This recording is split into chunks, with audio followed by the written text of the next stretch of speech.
Welcome back to the Set of the Verdict. Mick Cornett and Kent Myers. We're here every week meeting interesting people and dealing with topical issues. And Barry Trammell's coming back to be on the show today. Yeah, my favorite sports writer. I've been enjoying Barry Trammell's column since he was writing for the Norman Transcript when he was about 7 years old, I think. But he is just always an entertaining sports writer, thoughtful, and yet got a sense of humor about him. As exemplifies his sense of humor, he's back on our show. March is a time when you think about basketball, and so we're going to drill Barry on some basketball opinions today. Yeah, we've entitled the show Basketball in General. And today's general is Barry Trammell. It's coming up today on The Verdict.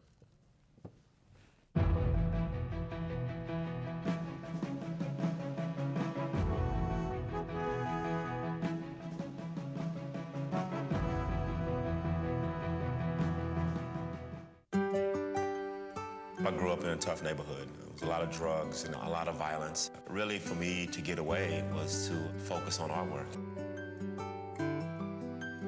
It was a way for me to really cleanse myself so I can deal with all the problems that was going on in school and at home. It kept me from crossing that line.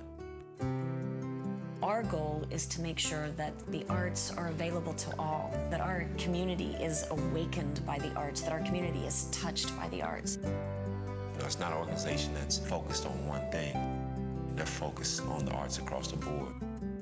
Chesapeake knows that in order to have a full and complete community, we have to have a strong arts component. Now you have people that understand how important that is, and they're really getting involved. It really changes lives, and it changes families. You know, eventually it's going to change generations.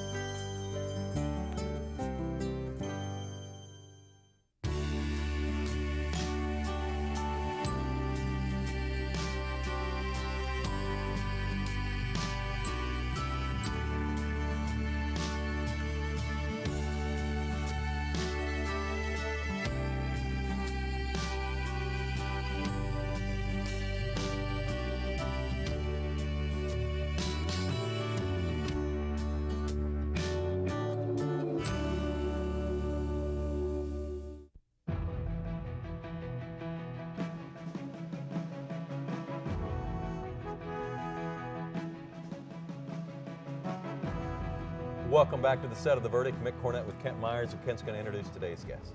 Well, we're really pleased again to have with us Barry Trammell, who's making his 8th appearance on The Verdict.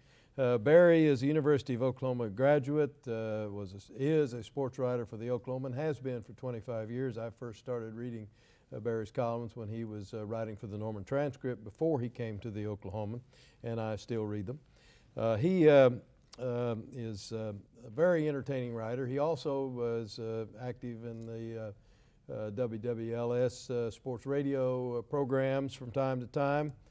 He's always on top of what's going on in sports in Oklahoma, and a very interesting and entertaining guest. Welcome back. Glad to have you. Thanks, guys. 8th appearance, The Verdict should be in by now, shouldn't it? You're in. Okay. You would think. Hey, let's talk about basketball. And college basketball's kind of got a resurgence going amongst the state schools. Well, I mean, the reports of its death have been greatly exaggerated. You know, it's a couple of things have conspired to really make college basketball sort of lose status in Oklahoma. Of course, the Thunder sort of obliterates the college scene, but also college football, especially in Stillwater. You know, the rise of OSU football has sort of taken part of the market away just from the OSU contingent. But it's been a great season. Lon Kruger done a great job with Oklahoma, getting the Sooners competitive again. And of course, Travis Ford has produced a championship caliber team in Stillwater. And, you know, there in February, we had a run of great games and got people excited. And the arenas were full and great victories, and really got the college basketball sizzling again. So what did we learn? Are we learning that if the teams are good, the fans are there? But if the teams are mediocre, the fans may or may not be there. It's going to be a harder sell than it used to be. In the old days, if you stunk in the old days, they weren't going to come. But if you were pretty good, I mean, you had the fan base. But we just have more options now. I mean, it's part of becoming, mayor a big league city. There's more going on, and it's not just the Thunder, but the Thunder's a big part of it. And the Thunder plays 41 home games a night. That's a lot of, that's a lot of time commitment. It's a lot of basketball. And a lot of basketball, and for a lot of people it's financial, but for a lot of people it's a time it's a time sacrifice. And a lot of crossover fans, a lot of fans who don't cross over, but there is a lot of fans who do cross over and would go to Norman or Stillwater as well as the Thunder. So they're having to make decisions, and when you have quality basketball played on the campuses, it makes it easier to get the fans back. One thing I've always thought that was interesting about basketball, that when the interest is highest postseason, the NBA still has home games. The college teams are gone. They're all playing in regionals or Big 12 championships, or perhaps NCAA Final Fours and things like that. And that really hurts the college game and the local fan interest, because you could really sell tickets at that point, but they're not around here. Well, it's a couple of things. One is college basketball likes to shoot itself in the foot anyway. They play some of their best regular season games off campus. I mean, neutral site games, holiday tournaments in Anaheim and Puerto Rico and Las Vegas and everywhere. So college basketball sometimes doesn't focus on the campus anyway. But also, the NBA is centralized scheduling. Everybody knows exactly what everybody's doing. You know what you have to do. And the playoffs, the home games are a reward, the home court advantage, those things. And when you get to the NCAA tournament, who really knows if Gonzaga is better than Florida? Who knows if Arizona is better than Pitt? To make Pitt play at Arizona or Arizona play at Pitt, is not very fair if you don't really know that somebody's earned that. Neutral sites, I think, are the way to go. But you're right, Mick. College basketball does not really sell the on-campus experience as much as it could. I've always wondered, I've not seen any stats about it, I'm sure there probably are stats about it, but I break a college basketball audience down into two parts, the students and the non-student fans, the folks, older folks who come from around the community to watch the basketball game. In times of diminishing attendance, I don't know which group diminishes more, the students or the off-campus fans. Is there any sense about that? Well, I can tell you this. The most important is the students. And what's happened is all across America, except in a few places, Duke, North Carolina, Indiana, places like that, Kansas, yeah. The ultra-traditional basketball schools, the student involvement in college basketball attendance has been going down. It's actually been going down for college football as well to some degree, but especially in college basketball. And the problem you have is students provide the energy. Students provide the excitement. If you get Mike Holder told me the other day, he said, if we can get the students there, they'll get everybody excited, and the 60-year-olds who think they're energetic realize what energy is and get them fired up. He said, you got to get the students back. That's the key. And, we've seen some signs both in Norman and particularly Stillwater. The students have come back. 10 years ago, we would have never thought that Gallagher-Iba would have a trouble attracting the students. But it has been a problem. But that's the people you gotta attract, and it's been a problem. It's not an OU and OSU problem. It's not a Thunder come to town problem. It's a national problem with college basketball. One other perceived problem with college basketball is the current status of the top players leaving earlier for the NBA, and so some of that star power. Patrick Ewing isn't playing 4 years anymore. And in college, and today's stars are the one and done type. How much do you think that impacts the game? Well, I think it's huge on two fronts. One, the quality of play is much less than it was 10 years ago, 15 years ago, 25 years ago. I mean, you look at Billy Tubbs' 1988 team. He had 3 seniors and 2 juniors, just ball-playing fools. You mentioned Patrick Ewing. Michael Jordan played 3 years at North Carolina. He played with Sam Perkins, who played 4 years. Lakeem Olajuwon went to 3 Final Fours with Houston. You had giants in college basketball, stars, superstars. There aren't any more superstars in college basketball. By the time we learned them, Anthony Davis a year ago at Kentucky, we finally figured out who he was in February, and on April 1st, he played his final game. And that's a huge problem. It affects the quality of play, but it also it affects the marketing, the star power. It's a very difficult thing. College basketball might be better off without, if freshmen were allowed to go straight to the NBA, if high school guys were allowed to go straight to the NBA, because you might be able to market your team better. And I don't see a solution right now because the NBA is not going to let high school kids in. They're trying to go the other way. If they could go to the 20-year-old rule, force most players to spend 2 years on campus, or at least 2 years out of high school before turning to the NBA, that would improve the quality of college basketball. I noticed an article thinking the Oklahoman, a month or two ago about Gallagher-Iba is too big, and that they were lamenting that that was a financial drain on the athletic department because of the size of Gallagher-Iba after its expansion program. Are you familiar with that, and what do you think about Well, that? I mean, I should be. I wrote it, so. Well, I didn't know it was your article. That was me. And there's no doubt that they built Gallagher-Iba too big. It went from 6,381 seats to now 13,611, I think, is the capacity. More than doubled the size. And look at when it happened in 2000. At the end of the 2000 season, they closed the arena, renovated it in 6 months, did a fabulous job. It's an architectural marvel. When it's full, it's fabulous. But look at what's happened in the last 10, 12 years. The Thunder's come to town. Eddie Sutton's retired. The college basketball in general, like we've been talking, has lessened. The thirst for OSU and college basketball is much less. It's clear they built Gallagher-Iba too big. A 10,000-seat arena in Stillwater would be just about perfect. OSU might be better off with the old configuration, 6,300 seats.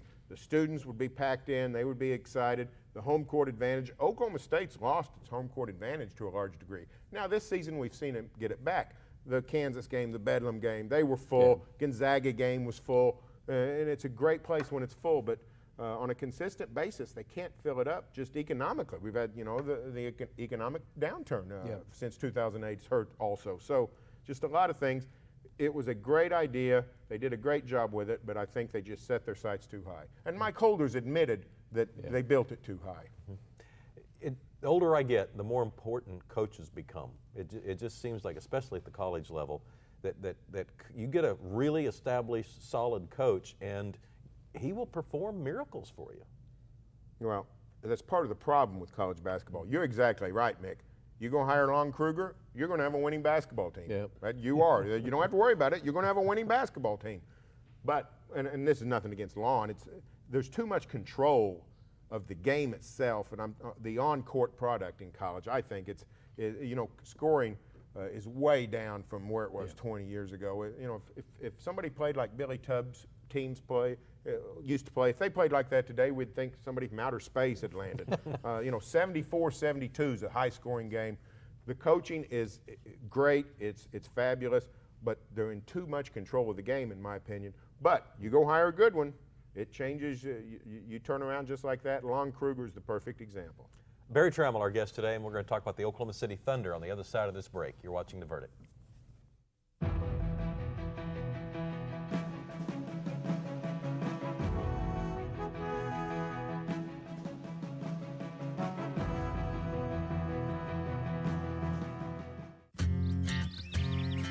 My great-great-grandfather, Cyrus Harris, came to Oklahoma Territory, Trail of Tears, and he served as the first governor of the Chickasaw Nation. I'm Harris Penner, and I own and operate Penner Ranch in Mill Creek, Oklahoma, and I'm Chickasaw.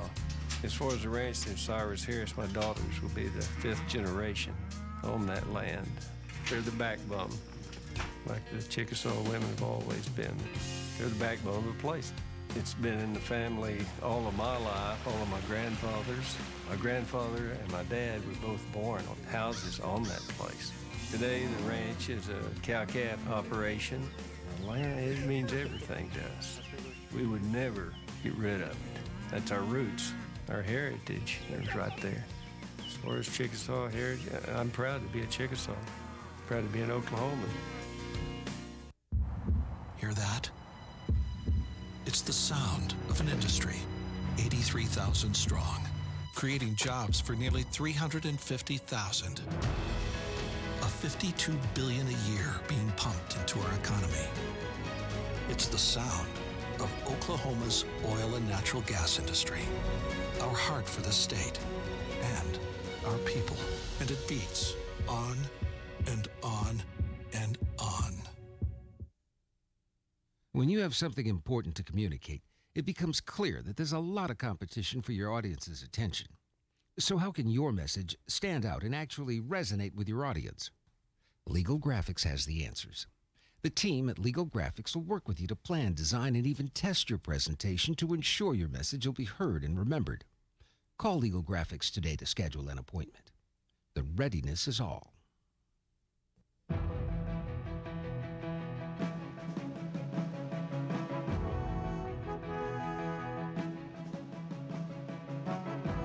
Welcome back to The Verdict.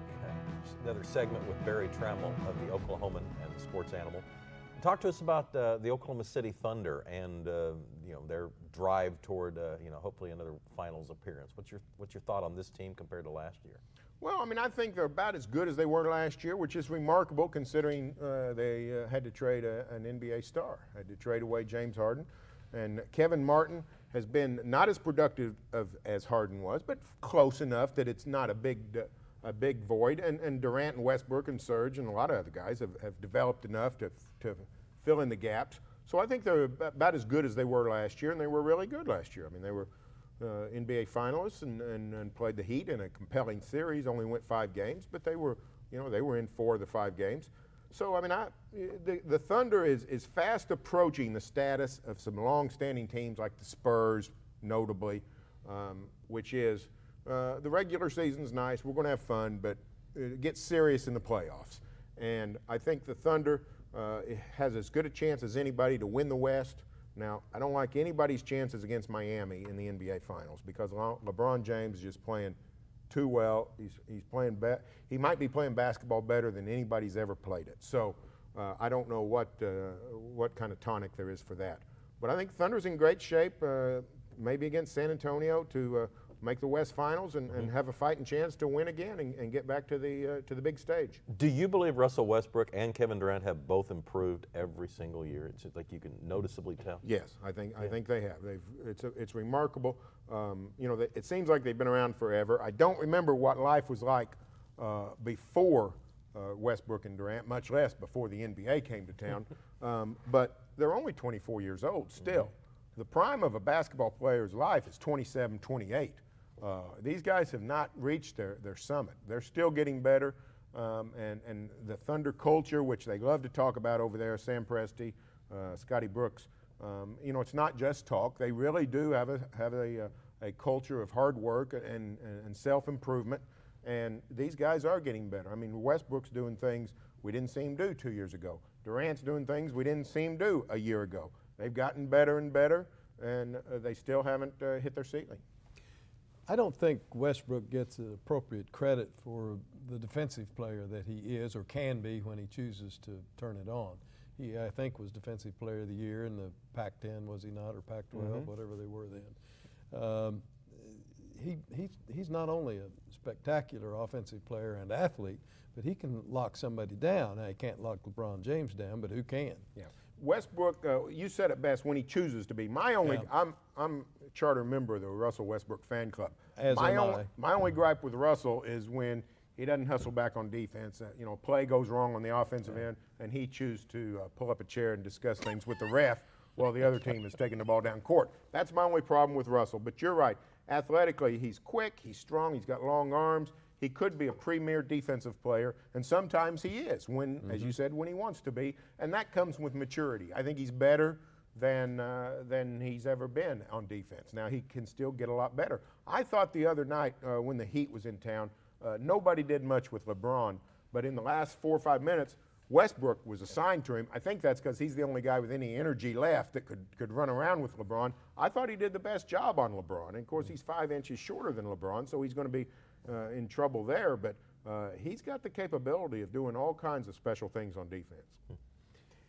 In the Eastern Conference, is there a team that can compete with Miami? There's only one that I see, and that's Indiana. The Pacers are a nice matchup against the Heat. A lot of the NBA is about matchups. So the Knicks have no chance against the Heat. They'll get run out of the gym. Chicago, if they were healthy, is an interesting matchup. The Celtics, a little bit too old. But Indiana's got some big, long, strong athletes. They rebound great. They play great defense. They can keep the game tight. It's not going to get into the hundreds when Indiana plays Miami. Yeah. They've got a fighting chance. Played them tough last year in the playoffs. I don't think they can win it, but I do think they can make it interesting. Memphis has always seemingly given the Thunder trouble. Other teams in the West that you'd be concerned about in that Western Conference semifinal round? Well, the Clippers are so talented, Yeah. and Chris Paul is so good, and you'd like to avoid the Clippers for that reason. On the other hand, they never really have won much of anything. Everybody loves Chris Paul. I love him myself. Russell Westbrook won more playoff series last year than Chris Paul has won in his career. So I'm not ready to knight Chris Paul as the all-time great NBA star. But the Clippers are a little dangerous, and for some reason they always seem to play pretty well against the Thunder. If the Thunder could avoid the Clippers, get a Denver or a Golden State, somebody like that, I think it would probably be better for the Thunder. Do you have any concern that Derrick Rose may not ever come back or may not come back as the same Derrick Rose? I don't know, although I will say this. After watching Eric Maynor come back, That's what he gone doesn't to look the anything question. like himself. You Yep. know, it's now, as I speak, it's 13 months since his injury, going on 14 months. Yep. And I'm worried about Eric's future. And Derrick Rose, of course, is a much better player, better athlete. I got to believe he will come back fine. Rajon Rondo is going to have to do the same thing for Boston next year. So it's a tough thing to come back from that ACL injury.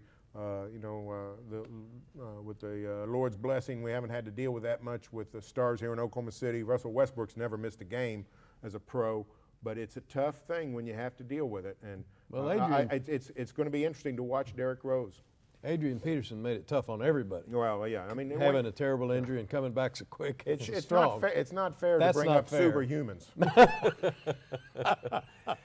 Hey, NBA owners, coaches, players, nobody can talk about the officiating. The three of us don't have those restrictions. What do you think about the officiating in the NBA? Because you're at a lot of the games, you see it in person, you watch a lot of games on TV. What do you think?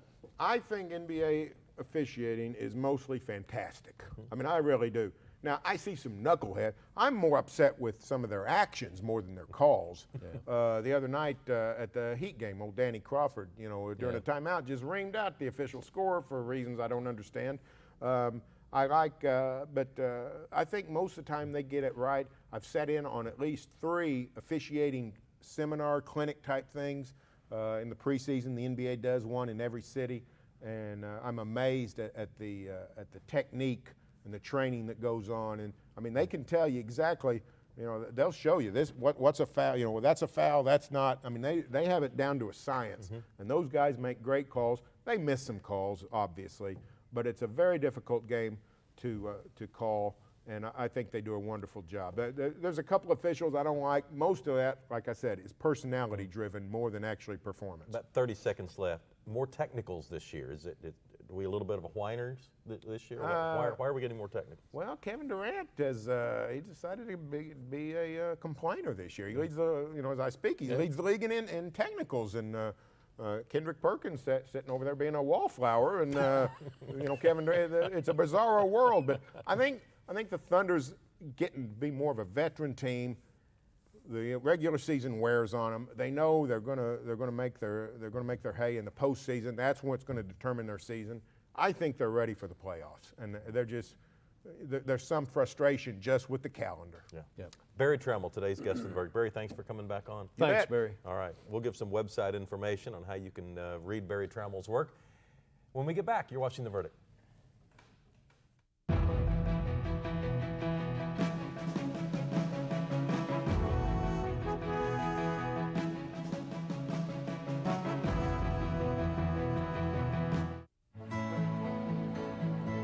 The good life comes naturally to Tulsa, where nature's beauty is matched with an eye for aesthetics.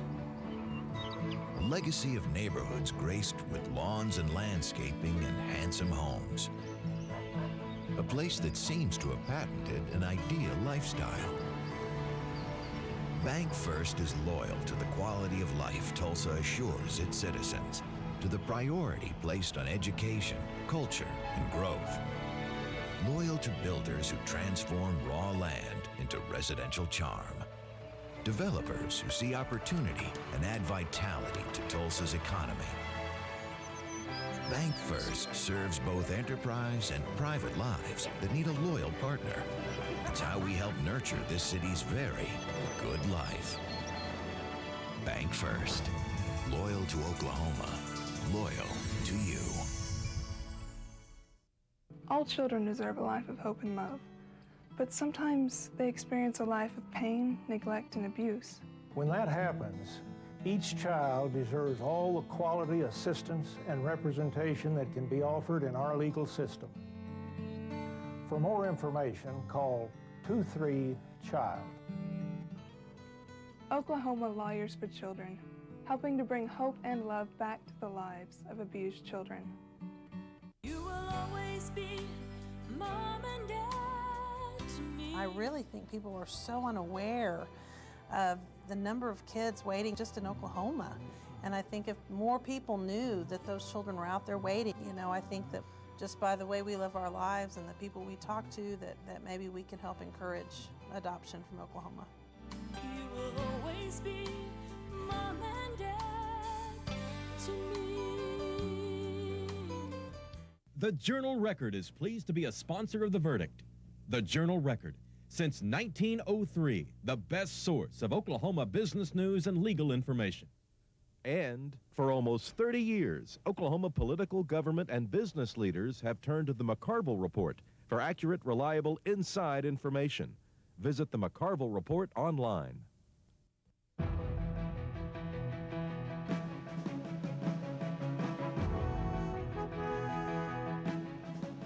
We are back on The Verdict. Mick Cornett with Kent Myers, and our guest today was Barry Trammell, columnist for the Oklahoman. Always a great interview, a great read. He writes really entertaining stuff, thoughtful and yet got a lot of humor to it, and very generous with his time to come on and talk to us about sports and other things. Yeah, one of the basics, if you're going to write and expect people to read it, you got to be interesting. Yeah. Barry's interesting. He really and is. Sometimes he's interesting about things I don't even care about. It'll be a story. I can convince myself I'm not interested in that subject, and I'll read it, and it'll be compelling all the way to the end. You can just write this down. He's got one word that will set me laughing, and that word is goofy. He occasionally, about every fourth column, will use the word goofy, and he always uses it in a perfect way, and it gets me tickled, and I don't stop for 5 minutes. You can read Barry Trammell's work in the Oklahoman. Their website is oklahoman.com. And we have a website. If there's a guest you'd like to see on a future edition of The Verdict, go to our website, theverdict.tv. That's theverdict.tv. For Kent Myers, I'm Mick Cornett. We'll see you next week right here on The Verdict.